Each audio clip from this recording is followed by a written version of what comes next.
Hi, you've been asking for it and we're here to deliver. We are going to be doing a full tutorial to make this amazing all-in-one folio inspired by Julia Sachs. We'll make one exactly like she did in her short reel that you guys have been loving. And then I'll go on to show you a few more alterations you could make to just change it up a little bit. Some things that I thought of as I was recreating Julia's project. Let's jump right in and get started. The Works All-in-One tool is really great for this project. It can do all of the things and the bits and pieces that we need to do to create this cute folio. Okay, so I've opened up my swing arm, and the first thing we're going to do is cut the piece for our cover. So you'll need a sturdy piece of black cardstock, and we're just going to use this as a trim and scoreboard right now. So we're going to cut this piece to measure 6 1/4 by 9 1/2. So 6 1/4, I'm just lining it up and using the trimmer. Then turn it 9 1/2. Now we need to also score this piece. We're going to lift out this blue guide right here. That when it's flat like this, flush with the board, that's for trimming. And when you turn it around, you can see there's this little edge right here, and that is for scoring. And it butts up against it so you can have precise scoring. And the stylus is stored right here in the tool. We're going to go ahead and score at 4 1/2 and 5.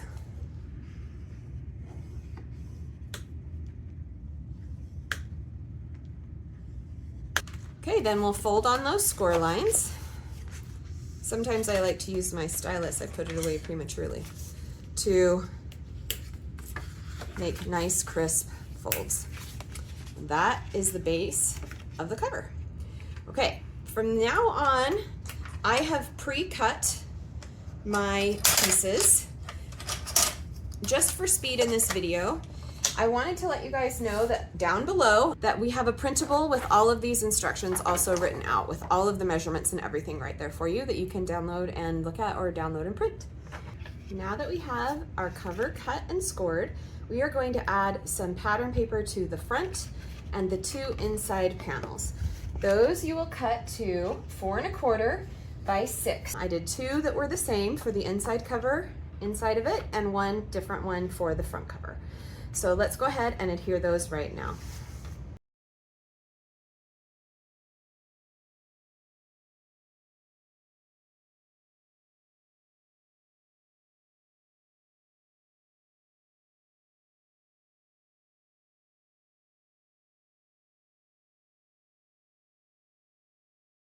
Now to finish off our cover, we also have 2 small strips that I've also pre-cut. These are for the inner and outer spines, and they measure 3/8 inch by 6 inch. I'm just going to adhere those to my spine panels now. You can use really any of the papers that you like. I kind of liked that these had stripes running down the center, just kind of gave a fun look. All right, so our cover is almost complete. We have one last thing to do, which is to get our Adventure Awaits title page, and that just came from the cut apart sheet. So I'm just going to cut that. And I thought I would show you some little tricks with cutting things out very specifically using this trimmer. So you'll notice, I'm going to lift this up, but on this trimmer, there is a little scored line right here that shows you exactly where the blade is going to insert into the paper. We'll also use that later when we do our tags and our tabbed inserts.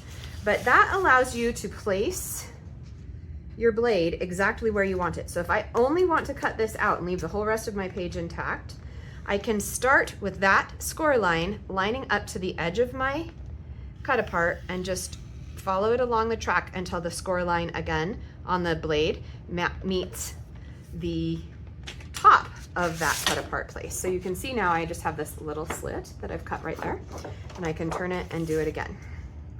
So I just make sure that my line that I'm wanting to follow is right there in that cut line track, and then I watch that score line on the blade until it meets the edge and stop.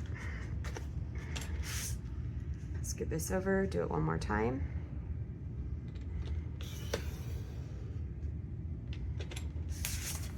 Now you can see I was able to precisely cut out just that one piece from my cut apart. Pretty handy little tip there, I think. Okay, let's just go ahead and adhere this to our front cover. You can place it really anywhere that you want to. I'm just going to kind of do it on the lower portion, just to match what Julia did. Okay, we have our cover ready. Now we can set this aside while we work on our internal components for the inside of our folio. Next, we are going to work on some envelopes. So again, I have pre-cut these, but I wanted to show you where the envelope guide is hiding on this tool. So you can see if you flip it over to the back, you can see all of the little hidden components.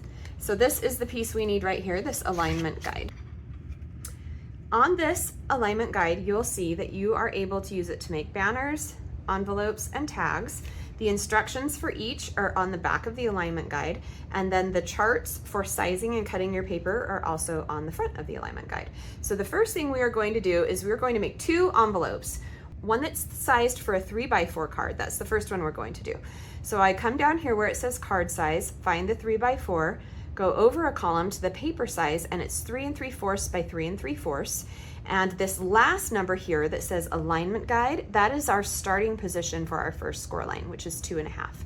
So I have pre-cut that piece of paper, 5 3/4 by 5 3/4.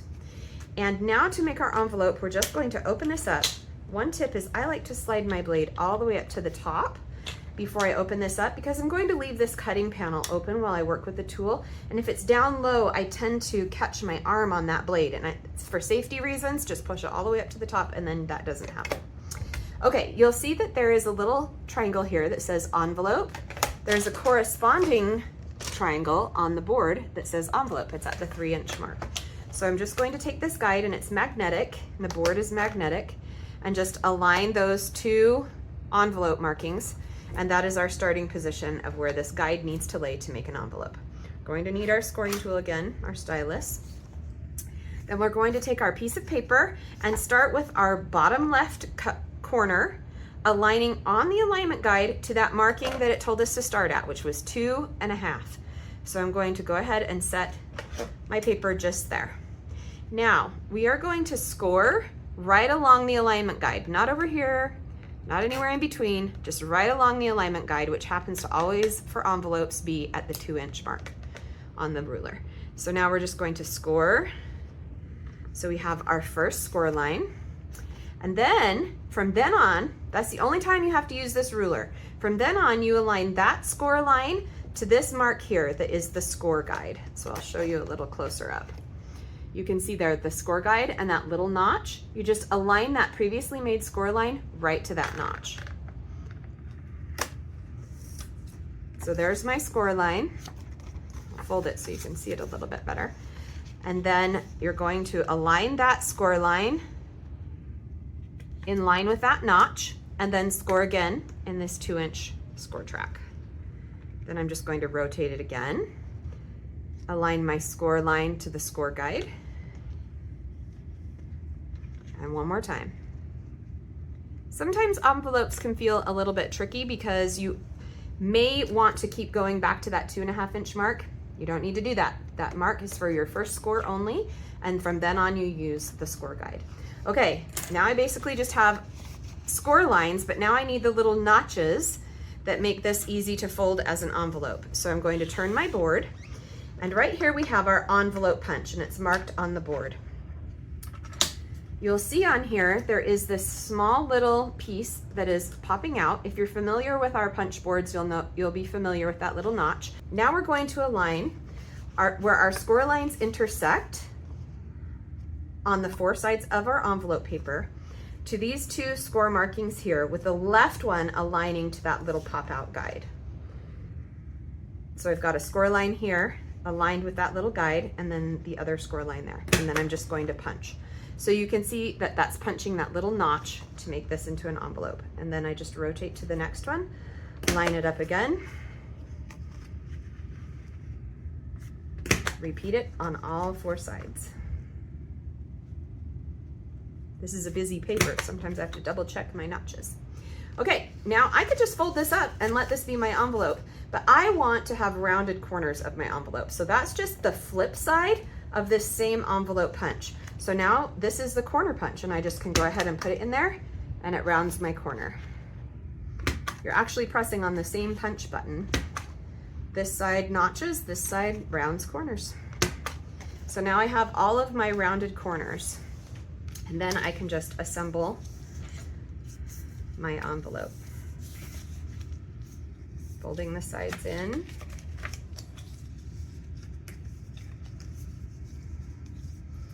Now on Julia's folio, she chose to leave this flap attached and open. So that is what I'm going to do. And then I'm going to just put a little bit of adhesive right here. I think I'll use the liquid adhesive this time.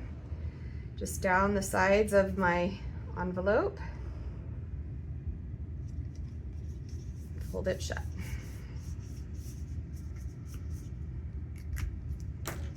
Okay, so there's our little first envelope already. Now let's make a bigger one. Back to our board. Our second envelope is a little bit larger, so we're going to use a different measurement. So we are going to make one for a 4 by 5.5 inch card, which came down here. And that means we needed a 7.5 by 7.5 inch paper, which I have pre-cut right here. And we're going to start this time on the 3 1/4 line on our alignment guide for our first score line. All right, I like to start with my bottom corner if I have a directional paper. So since I do on the other side, I'm going to start with this corner at 3 1/4. And then again, we're scoring in this 2 score track, the 2-inch score track alongside of the guide. And again, we're rotating so that this score line now matches up with the score guide on the alignment guide. Rotate again to that score guide. One more time.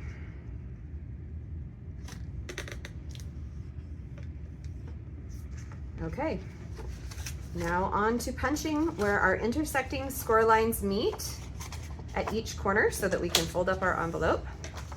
Doing this again. So now I'm going to have those 2 score lines just lined right up there. I have my punch. Repeat for all 4 sides. Once you get the hang of these, they go really quickly, and you don't have to overthink it too much. Now I'm going to flip to this side and round my corners.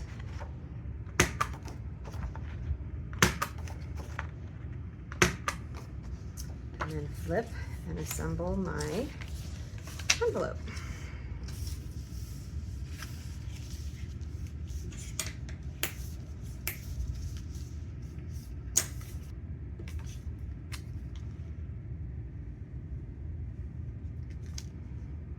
Really, you can use your preferred adhesive, but I kind of like to use a liquid adhesive on envelopes because I have a little bit more control exactly where I want that adhesive to go. And also it holds really strongly so that as I'm putting things in and out and using it as a pocket, that it stays durable. Okay, now we're ready to adhere these 2 envelopes to the inside cover of our folio. I'll show you the finished one again so you can see. So this is one of our envelopes here. And this is the other one here. We'll make these inserts in just a minute. So for Julia, she just cut off this top flap on her large envelope and adhered it directly to the folio. This smaller envelope is also adhered directly to the inside of the folio. I'm going to show you a couple of options that you can do for both envelopes. So for your large envelope, if you wanted to make it exactly like Julia, you could just use your trimmer and just cut this piece off completely, right? And then adhere the envelope fully to this side of the folio. Another thing I thought as I was figuring that out, looking at Julia's reel, is that you could also make this a flip. So the instructions for both are in our PDF. Option one, cut this off, adhere your envelope right inside the folio. Option 2, keep that piece intact and use it as a little flip page that flips out. You could also just adhere it along this line, and then this would also make a little tuck spot or a pocket. But for today, let's make it just like Julia did. I'll show you some other versions that I made at the end of the video.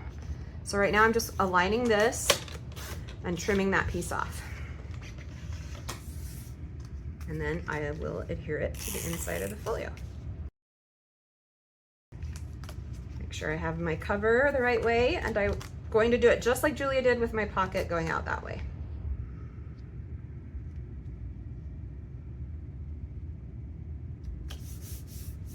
Okay, so now we have our little pocket on this side.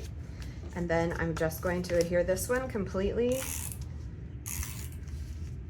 to this side. Now the other options for this one, which I will show you in a moment, is you could just put adhesive on the bottom and the 2 sides of your main part of your envelope, and then close your envelope and add a closure, and you'd have a little pocket you could tuck behind and a little envelope that you could open.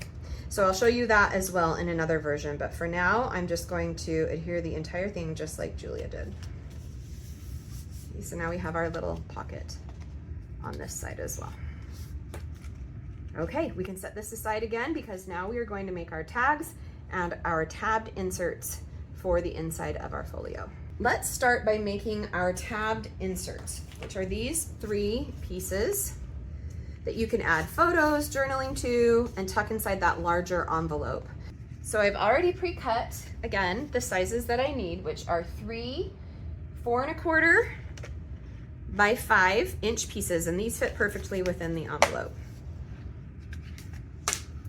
For the tab, we are going to be using this side of the board again, and we are going to be using this punch right here. So it's marked as a tab punch, and it says side tab right here, and then there's 3 little lines that are scored into the board, small, medium, and large, and that's for 3 different sizes of tabs. It's dependent on the width of the tab. And then this is a little corner rounder that rounds the top edge of our tab. So we are going to use the small line today, which is the S marking. So for our first tab, so for that one, it's just easy. You just put it in up against the edge there and punch. Now you can see I have a rounded corner. Now I'm going to align that rounded corner to the small mark on the board under the punch and punch again. So now you can see I have this little notched beginning of a tab. Now in a moment, I'm just going to cut them all at the same time, but in a moment we'll trim away this excess little strip right here, and then you will be left with that little tab. But for now, I'm just going to set this aside. For this black paper, I don't really have a right or a wrong side, but I'm going to show you as if I did have a right and wrong side of how you do it. So let's say this is my top right side, and I want to do a right side tab here. So I'm going to flip it over, do the exact same thing. So this would now be the back of my paper up if it mattered. Then I rounded my corner. Then I'm going to flip it again and align that to the small. And now you can see I have another tab there once I trim that away. So now you can see how we have a left side tab and a right side tab once we trim away this excess. Now for the center tab, I've done the math for you on this one. So we are going to use our scoreboard and just make a tiny little score mark right here on the 1 7/8 mark. And it won't matter because again, we're going to trim away some of this, so it won't matter. So 1 7/8, little score mark, just a little indicator. You could also use a pencil if you'd rather, but I found that was just easy. Okay, this one, we are going to start with that score mark we just made aligned to the edge of that small tab marking. So I just kind of align it and then guide it in as straight as I can. And if it's not exactly perfect, guess what? Nobody's going to know. Then I punch. Now I have this guide for the other side, and I'm going to put it to the small. And now I have a center line. Now, if you wanted to figure out the math on another one of these, basically I took the space between these 2 lengths of tabs, measured how wide my tab was, and then centered it on that line and figured out the start line for the edge. So you could do it with any size, but I figured out the math for you for this specific project, so you don't have to worry about it. Okay, now we're going to trim away this excess. So this is where this marking on our cutting blade is also going to be very helpful. So I'm putting this piece, my tabbed piece, onto my cutting board with the notch where I can barely see the cutting track line where my tab notch is. And then I'm going to start by placing my blade right there and just cutting away to the end. So you can see how handy that little line on the blade is for placement. So there's our first tab. We'll do it on this one as well. You could also start at the bottom, I'll show you that one, and come all the way up till you feel it hit that little notch. It'll kind of loosen up. Now we have our 2 side tabs. Now we need to cut away the 2 sides of our center tab. Kind of feel it kind of click when it hits that mark. Now we have our center tab, and these are the smaller tabs. So then you just put them in order how you want them. And now those 3 tabs are placed perfectly within one another. Now we just need to decorate. So you could decorate both sides, you could add photos. I've pre-cut 3 pieces just like Julia did for my tabbed inserts. And these measure 3 3/4 by 5. You could also cut photos to that same size and place those on there as well. And I'll show you some variations of those again at the end.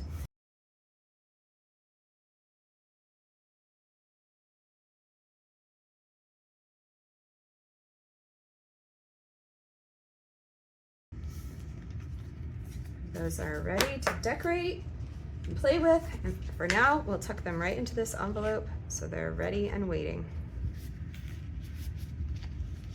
So there's the 3 inserts that fit perfectly in the larger envelope. Now let's make the tags for this envelope.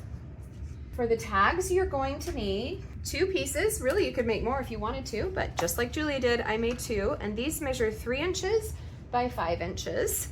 And we are going to use our alignment guide again to make our tags, and we're going to use this center punch. Let's start with the punch.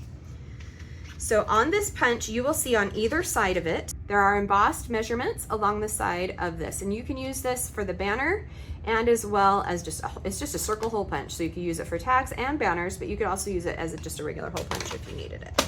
So I'm going to use these guidelines to center my hole for my tag. And this is 3 inches, and the widest measurement on here is 3 inches, but you could eyeball it if you wanted it to go bigger than that. You can go bigger, you just have to eyeball your own lines. So I'm putting that right between those 2 3-inch marks, and now I have a perfectly centered little hole. Do that for both of them. Okay, now we're ready to cut our sides for our tags. Again, I'm going to move my blade to the top, and this time I'm going to place our alignment guide so that the tag marking here and the tag marking on my board align, which is this 1/4 inch line right here. All right, now this is just really up to you. You're going to use this ruler on the alignment guide to determine how deep of an angle you want. If you want a really tiny little corner, if you want a really sharp corner that's big, then you can use this guide to kind of align so that they match on both sides. I'm going to do it right here at the 2. And then you just use your cutting blade to trim off that corner.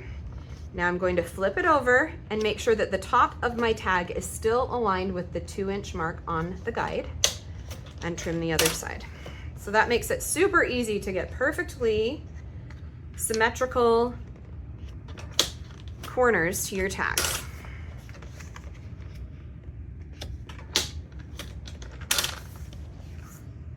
Okay, so we have our 2 tags. Now we just need to decorate these as well. Going to put this back away since we're done with that for now. And we're coming back to our cut apart sheet. And I'm just going to cut apart 2 of these little pieces to decorate my tags with. So the first one I'm going to do, I think I'll just cut into this. I don't mind having the small parts. You could go in and be precise and cut each one, but I think I'm going to just do this a little bit easier way, so at least I have one edge to line up. Okay, so I'm going to use this little one right here, stop at the line, rotate it,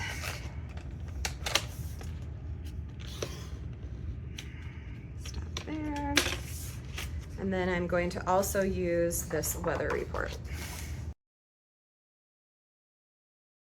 So we have our two pieces. This one is a little bit wider than 3 inches. And I actually do like the idea of a little bit of black showing around my edge of my tag, since I've been doing that with the cover and everything. So I'm going to just trim a little bit off of each side of these. Also on this cutting guide, there are embossed measuring lines, so you can actually measure toward the other side of the cutting blade, which I'm going to do right now. I'm going to go to the 1/8 inch mark and just trim 1/8 off of each side.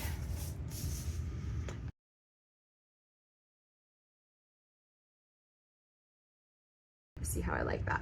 Yep, I like that. Now let's trim down this other piece as well. So I'm going to trim, it's kind of off center here, so I'm just going to trim 1/8 off this side and then align it to the width of the other one and trim that off this side. So both of my little decorative pieces now measure 2 3/4 wide. Then let's adhere those to our tags.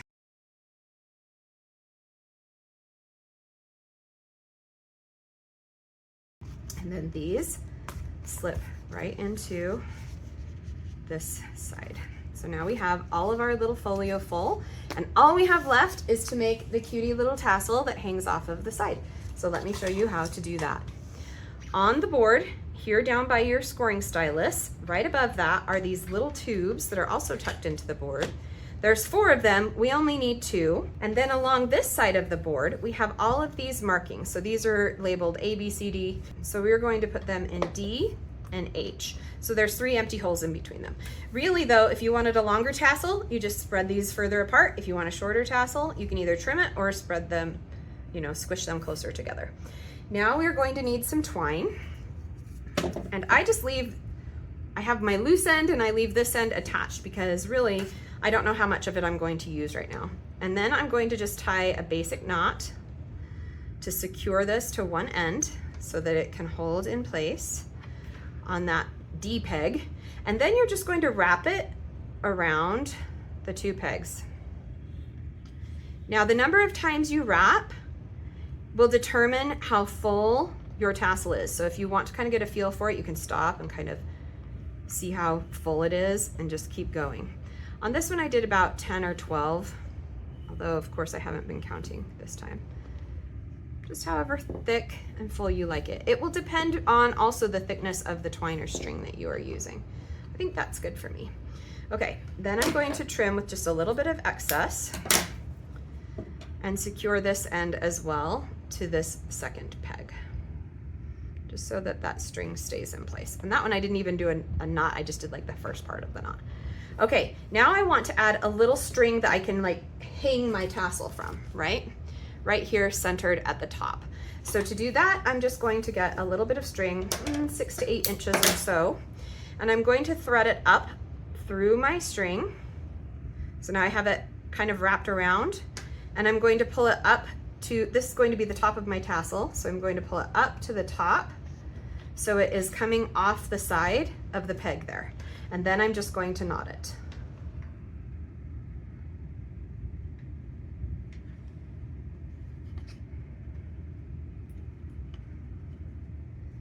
And now this will be my little hanging string. Now I need to bundle this so that it has that top piece of the tassel. So we need another 6 to 8 inches of string. And then that we're going to go under both. So pull your strings up so that you have space above and below your wrapped string on those 2 pegs. And then we're just going to wrap this around. You can do it once and tie a knot. I tend to like to do it a couple of times because I like that to be a little bit thicker. That is up to you, that is preference. Okay, we'll just do it a couple times and then we're going to knot this as well. So pull it tight and knot that there.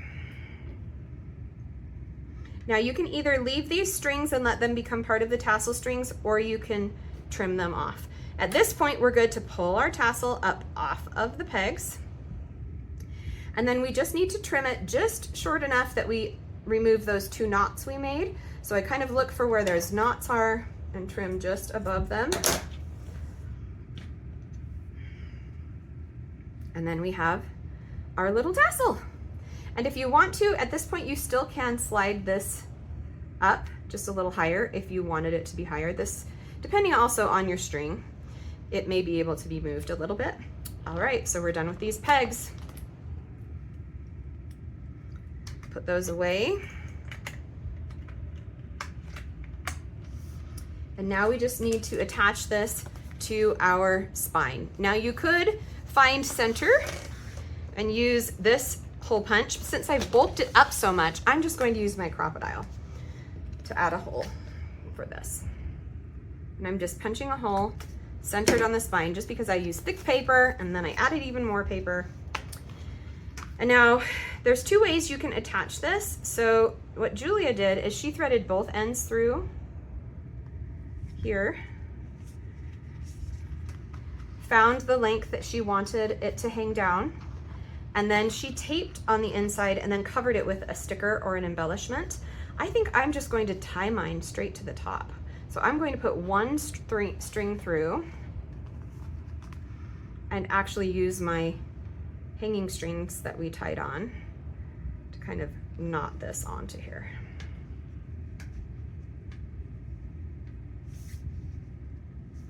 And then you can trim those off or leave them dangly, whatever you prefer.